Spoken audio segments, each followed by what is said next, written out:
నెలకి 50,000 నుండి 60,000 ఆదాయం రన్ టైలర్ యాప్ లో ఆర్డర్ కంప్లీట్ చేసి పేమెంట్ పొందండి. మరి విత్తనం అనేది చాలా ఇంపార్టెంట్ కదా. విత్తనం మెయిన్ ఇంపార్టెంట్, చాలా ఇంపార్టెంట్ అది దాన్ని అది చాలా మంది తీసుకోవట్లేదు, ఎందుకు చెప్పుకోవడం అని చెప్పి నేను చాలా మంది అంటే మా బాబు బంగారమేనండి.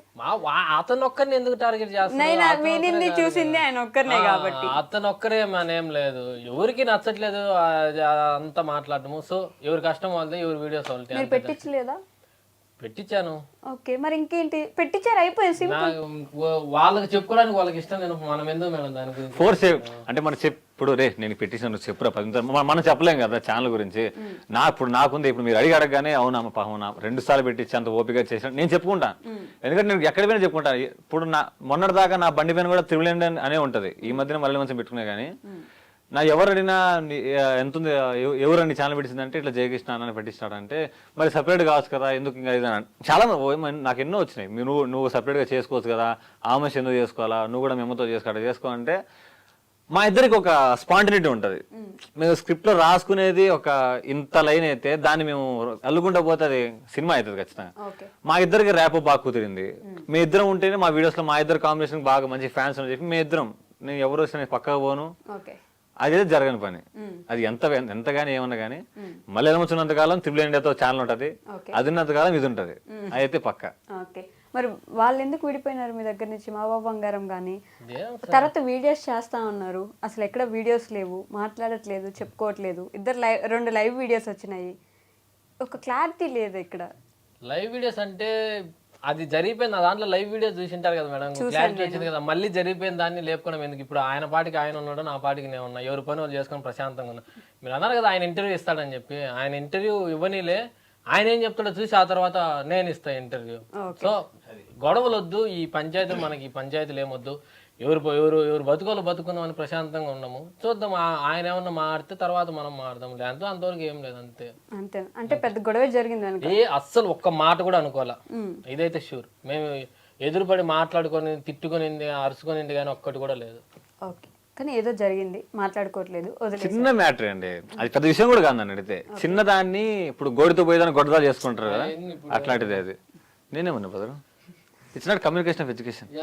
అంటే లాస్ట్ టైం నేను ఇంటర్వ్యూ చేశాను జయకృష్ణ గారిని, అప్పుడు కంటెంట్ గురించి లేకపోతే తన ఛానల్ గురించి ఎప్పుడు పూర్తిగా తను మాత్రమే చేసుకున్నారని చెప్పారు. ఆ రోజు ఫ్రెండ్స్ వస్తే వాళ్ళు హెల్ప్ చేశారని కూడా చెప్పారు.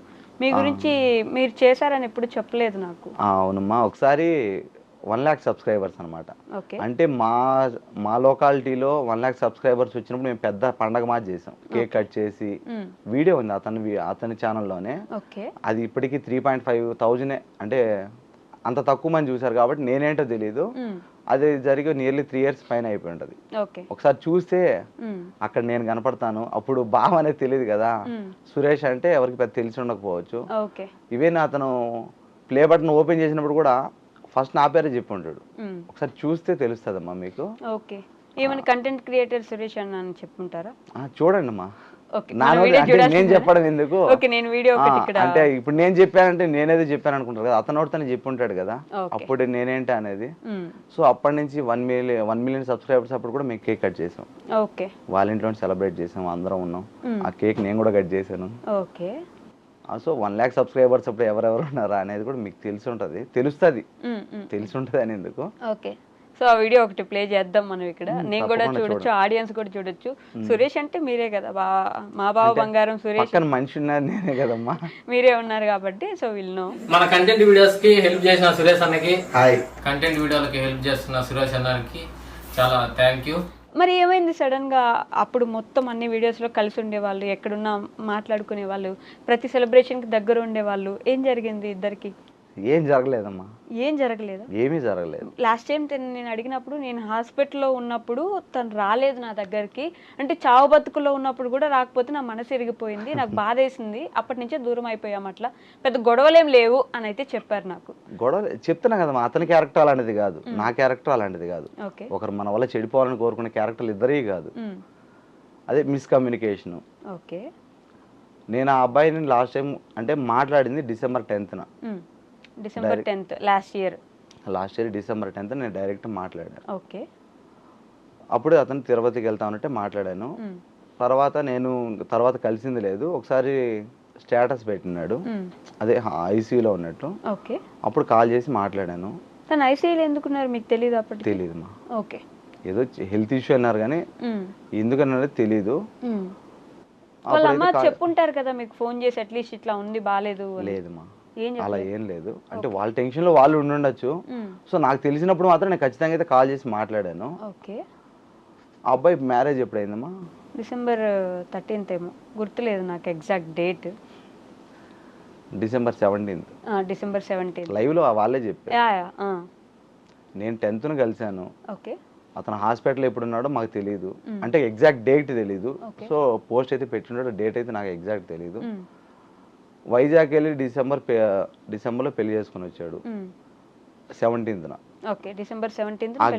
మధ్యలో ఎన్ని రోజులు గ్యాప్ ఉందో అది నేను ఇప్పుడు వెళ్ళలేదో మీరు తెలియాలా. డిసెంబర్ 10th మీరు కలిసారు, డిసెంబర్ 17th పెళ్లి చేసుకుని వచ్చారు, మధ్యలో ఐసీయూలో ఉన్నారు. ఎప్పుడు ఐసీయూలో ఉన్నాడు అంటే ఏ డేట్ ఐసీయూలో ఉన్నాడు, ఎప్పుడు వైజాగ్ వెళ్ళి తీసుకొని పెళ్లి చేసుకొచ్చాడు, నేను ఎప్పుడు కలవలేదు. యాక్చువల్లీ నాకు మొబైల్ కూడా అలవలేదు ఆఫీస్కి. ఓకే. సో నాకు తెలిసేది ఈవినింగ్ నేను 7 ఇంటికి వచ్చిన తర్వాతనే చూసుకున్నాను. ఈవెన్ నేను కామెంట్లు కావచ్చు ఏవైనా కావచ్చు కూడా వీడియో అప్లోడ్ చేశానంటే ఆ కామెంట్లు ఇంటికి వచ్చిన తర్వాత నేను రిప్లై ఇస్తాను. మ్యాక్సిమం నేను నా సబ్స్క్రైబర్స్ కూడా ఒకటే చెప్తాను, నేను సండే రోజు ఖచ్చితంగా కాల్ చేయండి, నేను మాట్లాడతాను, మెసేజ్ రిప్లై ఇస్తాను. సో మిగతా రోజులు అయితే నాకు కుదరదు అనేసి. ఇప్పుడు ఏదో ఒక మనిషిని దూరం పెట్టాలంటే కారణం ఎదుకోవాలి అది చెప్పారు తప్ప, ఒకవేళ మీరైతే ఒక 2.5 years మీకు సపోర్ట్ చేసిన వాళ్ళు అంటే ఏ లాభం చూడకుండా మీకు సపోర్ట్ చేసిన వాళ్ళు ఒక చిన్న కారణమే కదా, ఏమైనా గొడవలు ఉన్నాయా లేవని చెప్పారు కదా. నేను చెప్తున్నాను గొడవలు అయితే లేవు, హాస్పిటల్లో చూడడానికి రాలేదు అనే ఒక కారణం చెప్పి దూరం పెట్టారు అంతే, దానికి వించేం లేదు. అంటే అటు సైడ్ నుంచి చూస్తే అది కూడా పెద్ద కారణం అయి ఉండొచ్చు కదా. ఐసీయూలో నేను ఉంటే నన్ను చూడడానికి రానప్పుడు ఇంకా నా జీవితంలో ఉండే ఏం లాభం అనే ఒక క్వశ్చన్ అయితే రావచ్చు కదా. తప్పకుండా అమ్మా, మీరు చాలా అభిమానంగా మాట్లాడారు. నేను అదే అభిమానంతో ఫోన్ చేసి మాట్లాడినప్పుడు బాగుంది అన్నారు కదా. సో అతను ఉండేది తిరుపతిలో, హాస్పిటల్లో ఉండేది తిరుపతిలో. నేను వచ్చేది నైట్ 7కి వచ్చాను, మాట్లాడాను, బాగుందని చెప్పారు. ఓకేనా, ఇంకా నేను బాగుందని చెప్పాడు కదా గొమ్మని ఉన్నాను. ఇప్పుడు ఏదో నన్ను బయట పెట్టడానికి కారణం కోసం చెప్పారు తప్ప ఇప్పుడు రమ్మని అడిగారా వాళ్ళ అమ్మ గానీ? మా రమ్మని ఎట్లా అంటారులేమ్మా, రమ్మని అయితే అనలేదు. ఇవే అసలు వాళ్ళు మాట్లాడలేదని చెప్పారు కదా. సో ఇంకా దాని ఏముంది అంటే ఫోన్ చేసినప్పుడు ఇట్లా ఐసీయూలో ఉన్నానన్నా నేను చెప్తున్నానమ్మా, నేను చెప్తున్నాను. వాళ్ళు అసలు నేను ఫోనే చేయలేదని చెప్పారు లైవ్ లో. ఇంకా నేనేం ఏం మాట్లాడాలి అంటున్నా. మరి మీకు ఎలా తెలుస్తాను హాస్పిటల్లో ఉన్నారని? నేను ఫోన్ చేసి మాట్లాడినా కానీ చెప్పలేదన్నారు. పోస్ట్ పెట్టారమ్మా, యూట్యూబ్ లో పోస్ట్ పెట్టాడు, ఐసీలో ఉన్నట్టు యూట్యూబ్ లో పోస్ట్ పెట్టాడు. అది చూసి కాల్ చేశాను, మాట్లాడాను, బాగుందన్నారు. ఒక మ్యాక్సిమం నాకు తెలిసి డిసెంబర్ 13th or 14th ఉండొచ్చు. డిసెంబర్ 13th or 14th ఐసీలో ఉండొచ్చు. ఓకే 13th అనుకుందాం. డిసెంబర్ 17th మ్యారేజ్ అయింది. ఎప్పుడు పెళ్ళి అయింది, ఎప్పుడు ఐసీలో ఉన్నాడు, నేను ఎప్పుడు చూడడానికి పోలేదు. మీరు మ్యారేజ్కి వెళ్ళలేదు అప్పుడు? మ్యారేజ్ అదేలే తెలుసు కానీ మిమ్మల్ని అయితే పిలుచుంటారు కదా మరి దగ్గర వ్యక్తి అన్నప్పుడు. మీరు ఎందుకు ఎక్కువ ఎక్స్పెక్టేషన్ పెట్టుకున్నట్టున్నారు నా మీద? లేదా, నాకు ఏ ఇన్ఫర్మేషన్ తెలియదు. అదేంటి 2.5 సంవత్సరం నుంచి పక్కనే ఉన్నారు, కంటెంట్ మీరు షేర్ చేస్తారు, వీడియోస్లో కనిపిస్తారు, ఆల్మోస్ట్ ఇంకా అదే ఊరు, ఏమున్నా మీకు చెప్తారు. అలాంటప్పుడు ఇది కూడా చెప్పే ఉంటారు కదా. చెప్పలేదు, అంతే, అది అలా జరిగిపోయింది. మరి దూరం పెట్టడానికి కారణం ఏంటి? వాళ్ళకే తెలియాలమ్మా. ఇప్పుడు నేను తప్పు చేసిన అది ఏముంది? హాస్పిటల్కి వెళ్ళకపోవడం తప్పు అని వాళ్ళ ఫీలింగ్. ఓకే, హాస్పిటల్కి వెళ్ళలేదు, సారీ చెప్తే అయిపోయేది కదా, ఈ పాటికి మీరు ఇద్దరు కలిసి ఉండేవాళ్ళు కదా. అవునమ్మా, ఇప్పుడు హాస్పిటల్లో నువ్వు ఎన్ని రోజులు ఉన్నావు? నేను అడిగేది అంటే ఒకరిని పాయింట్అవుట్ చేయట్లేదు, అతను పర్సనల్ కావచ్చు. నాకు ఛాన్స్ ఉండాలి కదా. ఇప్పుడు 1 week హాస్పిటల్లో ఉన్నాడు, పోలేదంటే ఓకే. కడపలో అయితే 20 kilometers అటు వెళ్ళేసి ఇటు వచ్చేస్తా. నా వైఫ్ 3 పిల్లలు వదిలేసి నేను ఓకే పర్లేదన్నా కూడా పరిగెత్తుకుంటూ వెళ్ళలేం కదమ్మా. ఫోన్ చేసి మాట్లాడు పర్లేదు బాగానే ఉంది అన్నప్పుడు నేను మా భార్య పిల్లలను వదిలేసి వెళ్ళలేను కదా, నాకు ఉంటాయి కదా రెస్పాన్సిబిలిటీస్. సో అందువల్ల నేను వెళ్ళలేదు తప్ప అతని మీద నాకు ఎటువంటి ద్వేషం లేదు, నా మీద అతనికి ఎటువంటి ద్వేషం లేదు. జస్ట్ బాగాలేదని వెళ్ళలేదని అప్పటి నుంచే దూరం అయిపోయారు, అప్పటి నుంచే మాట్లాడుకోవట్లేదు. వేరే ఏం లేదమ్మా. తర్వాత మీరు ఫోన్ కానీ మెసేజ్ కానీ కాల్ కానీ అసలు ఏం చేయలేదా? మరి ఎలా కనెక్షన్ ఎలా ఉంటుంది? ఇంకా దాన్ని వెళ్ళనిలేమ్మా, దాని ఏముంది. ఇప్పుడు లైఫ్ లో పెళ్లి అనేది చాలా గొప్ప విషయం, మళ్ళీ మళ్ళీ రాదు. నేను చెప్పమని కూడా అడగట్లే, అతని ప్రాబ్లమ్స్ ఎన్ని ఉన్నాయేమో. సో ఇంకా అతనికి నేను ఇంపార్టెంట్ కాదనుకున్నాడు.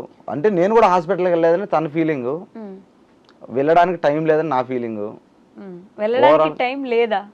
2 daysలో ఇప్పుడు మీరు నేను చెప్పింది అర్థం కావట్లేదు మీకు. ఇప్పుడు నేను అర్థం చేసుకున్నంత ఈజీగా ఆడియన్స్ అర్థం చేసుకోకుంటే ఏం చెప్తామ్మా. ఇప్పుడు పోనీ మీరున్నారమ్మా, నీది ఒక 2.5 సంవత్సరం బాగా సపోర్ట్ చేసిన వాళ్ళు ఉన్నారు. మీరేదో హెల్త్ ఇష్యూ వల్ల హాస్పిటల్లో ఉన్నారు, నేను అతను రాలేకపోయారు. అప్పుడు ఏమనుకుంటారు మీరు, ఒరే 2.5 సంవత్సరం మనకు సపోర్ట్ చేసిన వాడు రాలేకపోయారంటే అతనే పొజిషన్లో ఉన్న ఆలోచించవచ్చు కదా. ఓకే, మనం విడిపోవడానికి కారణాలు ఎత్తుకునేటప్పుడు దాని గురించి మనం ఇంకా మళ్ళీ కలుసుకోవాలని ఇబ్బంది పడాలి, అది వాళ్ళకు ఇబ్బందిగానే ఉంటుందమ్మా. మీ ఛానల్ పెట్టించింది తనే కదా? అవునమ్మా, కాదని నేను చెప్పాను, నేను ఇప్పటికీ చెప్తున్నాను, నాకు ఛానల్ పెట్టించింది తనే. అంటే నాకు ఇప్పటికీ తెలియదమ్మా, వాళ్ళు నేర్పించిన సెట్టింగ్సే. ఓకే, నేను అప్పుడు చెప్తున్నాను, నాకు మొబైల్ మీద అంత అవగాహన లేదు.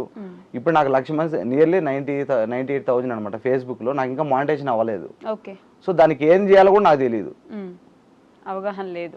అదే చెప్తున్నా కదా, నాకు సోషల్ మీడియా మీద అవగాహన లేదు. అతనే పెట్టించాడు నాకు. నాని అనే అబ్బాయి ఎడిటింగ్ నేర్పించాడు. ఓకే, నేను మీకు తెలుసా, ఆ అబ్బాయి వచ్చేసి ఎలా తీసుకోవాలి వీడియో అని ప్రతి ఒక్కరు వాళ్ళు నేర్పించినటివే. నాకు నిజంగా దాని మీద అంత ఐడియా లేదు. నాకు వచ్చిన కంటెంట్ ఒకటే.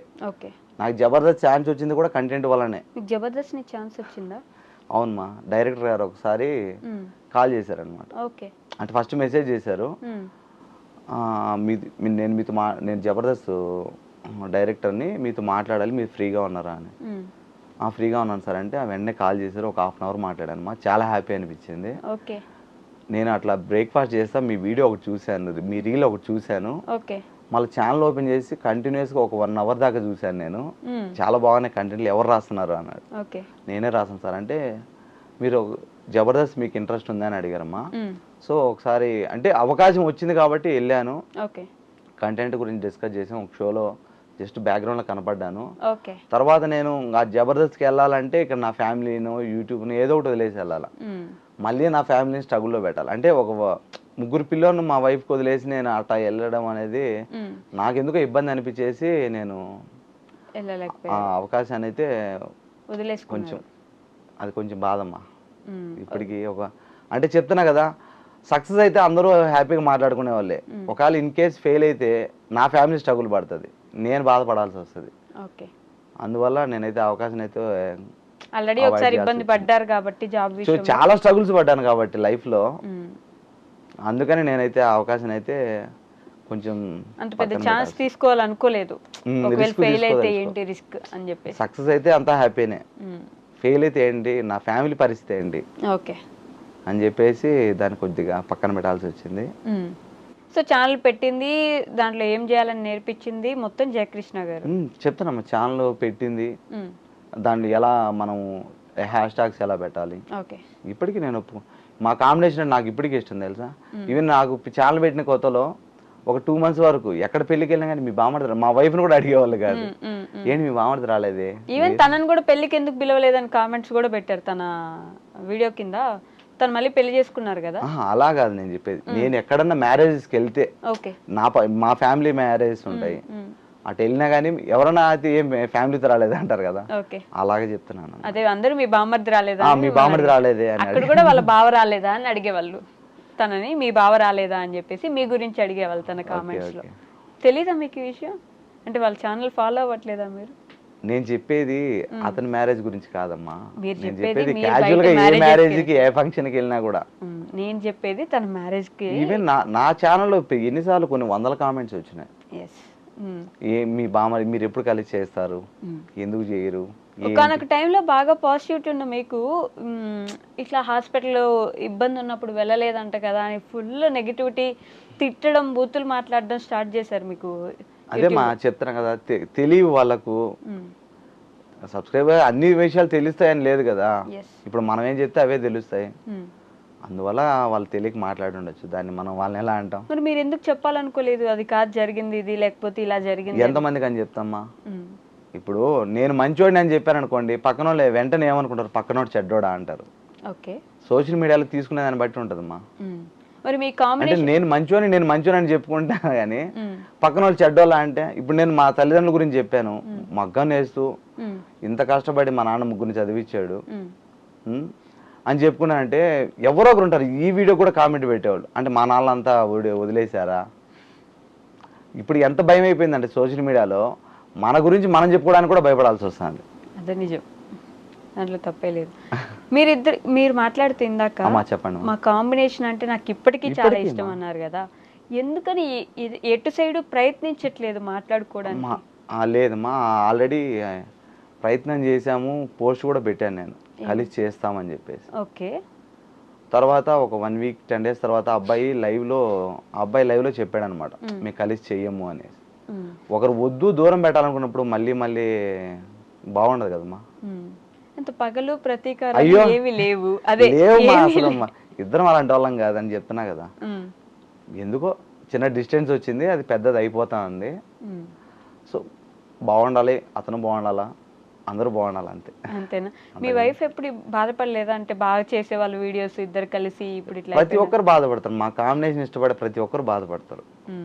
కలిసి చేస్తే బాగుంటది, వీళ్ళు పెద్ద ఇష్యూస్ కాదు, గొడవలు కాదు, కలిసి చేస్తే బాగుంటది అని అంతే, ఇంక వేరే ఏం లేదు. ఇంకా మీ మదరు వాళ్ళ మదరు కూడా మంచి ఫ్రెండ్స్ చెప్తున్నా కదా మా పరిచయం కంటే 10 ఏళ్ళ ముందు నుంచి కూడా. మరి వాళ్ళిద్దరేనే ఏమనలేదా? అనుకుంటేనేమమ్మా, అది మా పర్సనల్స్ లో వాళ్ళని గొడవ పడి చెప్పాలా, వాళ్ళిద్దరు వాళ్ళు మాట్లాడు. మా అమ్మ కూడా వెళ్ళి వస్తుంది, ఆమె కూడా వస్తూ ఉంటారు. అవునా? దాని చెప్తున్నా కదా, గొడవలేం లేవమ్మా, జస్ట్ అంతే. మీ కాంబినేషన్ మళ్ళీ ఎప్పుడు చూడగలం మేము? లేదమ్మా. అయ్యో, అసలు జరగదంటారా? 100%. ఎందుకంటే ఒకరు వద్దు అని అది చెప్తున్నాం కదా, ఇష్టపడేవాళ్ళు ఇప్పుడు అంటే మీరని కాదు, ఎవరైనా మనము అనుకున్నప్పుడు కాళ్ళు తగిలిన పట్టించుకోరు, అరే మనోడేలే అనుకుంటారు. ఇష్టం లేనప్పుడు చిన్న చేయి తగిలినా కానీ పొగరు అంటారు. అంటే ఇంకా మనం ఇష్టం లేనప్పుడు నేను ఇంతకుముందు రాసినట్టు ఫన్నీగా అతని మీద కామెంట్లు పెట్టలేను, అతను నా మీద కామెంట్ రాసుకోలేము అనమాట స్క్రిప్ట్లో. ఎలా ఉండేది అప్పుడు మీ ఇద్దరు కనెక్షన్? భార్య భర్తల కంటే ఎక్కువ ఉంటుందమ్మా. లే చాలా అంటే చాలా, ఇద్దరు కెమిస్ట్రీ ఎలా ఉంటుంది అంటే, చాలామంది నాకు కాల్ చేసి కూడా చెప్పారు అనమాట, బాగుంటుంది అంటే ఇలా ఉండొచ్చా. బాగుండేది, కామెడీ బాగా పండేది, అన్ని వీడియోస్ మంచిగా నవ్వుకునే వాళ్ళని చూసి మేము కూడా. ఇప్పుడు ఇద్దరు కలిసి చేసే అసలు అవకాశమే లేదంటే చెప్తున్నా కదమ్మా. ఒకసారి కుదరినప్పుడు మనం అనవసరంగా అంటే ఇప్పుడు ఏమన్నా కామెంట్ రాసుకున్నా కానీ అది ఆర్టిఫిషియల్గానే ఉంటుంది. అంటే ఆర్టిఫిషియల్ అని కాదు కానీ కావాలనే రాసుకున్నారేమో అనుకుంటారు. అసలు ఆ ఇంట్రెస్ట్ లేదులేమ్మా, మళ్ళీ దాని గురించి ఎందుకు. మీకు బాధ ఇట్లేదా పోనీ? దేనికమ్మా? తనతో వీడియోస్ చేయట్లేదు, మీ ఇద్దరు కాంబినేషన్. బాధ అనేది ఏముండదు కానీ అంటే ఒకప్పుడు వీడియోలు నేను కూడా చూస్తారా వెనక్కి వెళ్ళి ఖచ్చితంగా అమ్మా, ఎందుకంటే మైండ్ రిలాక్స్ అవుతుంది చాలా బాగా. ఓకే. వాళ్ళ మదర్తో మాట్లాడుతున్నారా మీరు ఇప్పుడు? లేదు. ఎవరితో మాట్లాడుకుంటారు? వాళ్ళు మాట్లాడుకుంటారు కానీ మీకు ఎవరితో కనెక్షనే లేదు, ఒకే ఊర్లో ఉంటారు. అయ్యో దానిదేమో, ఇప్పుడు నేను మా ఇరుగు పొరుతో కూడా మాట్లాడి నాకు అంత టైం ఉండదు యాక్చువల్గా. మార్నింగ్ 8కి ఆఫీస్కి వెళ్తాను, కంపెనీ బస్సు వస్తుంది, నైట్ 7కి వస్తే మళ్ళీ రిటర్న్. ఓకే. ఇంకా నేను ఎప్పుడు వీడియో తీసుకోవాలా, ఆడికి ప్రతిరోజు వీడియో పెడతామంట. పాపము మా పిల్లల్ని వచ్చేసి మా వైఫ్ వాళ్ళ అమ్మ వాళ్ళ ఇంట్లో వదిలేస్తాము, ఇద్దరు పిల్లలు ట్యూషన్కి వెళ్ళిపోతారు కాబట్టి అప్పుడు ఆ టైంలో డైలీ నా మ్యాక్సిమం 90% నైట్ వీడియోసే ఉంటాయి. ఓకే. పాపం నేను వచ్చే టైంకి మా వైఫ్ రెడీ అయ్యేసి వంటలన్నీ రెడీ చేసి పక్కన పెట్టేసి అప్పుడు నాతో వీడియో స్టార్ట్ చేస్తుంది. ఇంకా సండే వచ్చిందంటే ఇంకా సండే రోజు 1-2-3 తీసుకుంటాం వీడియోస్. చరణ్ అనే అబ్బాయి మా మా మేనమామ కొడుకు, అతను సపోర్ట్ చేస్తాడు, బాల. ఓకే. ఏదో అలా అంటే చెప్తున్నా కదా మనం, ఆ ఇంట్రెస్ట్ అలా కొనసాగిస్తున్నారు అంతే, సింపుల్ గా అలా. అదే ఈ మధ్య మరి యూట్యూబ్ పెట్టిన నుంచి ఇక్కడ కింద కంటి కింద నిద్ర లేక నల్లగా వచ్చేసింది అనమాట. ఓకే.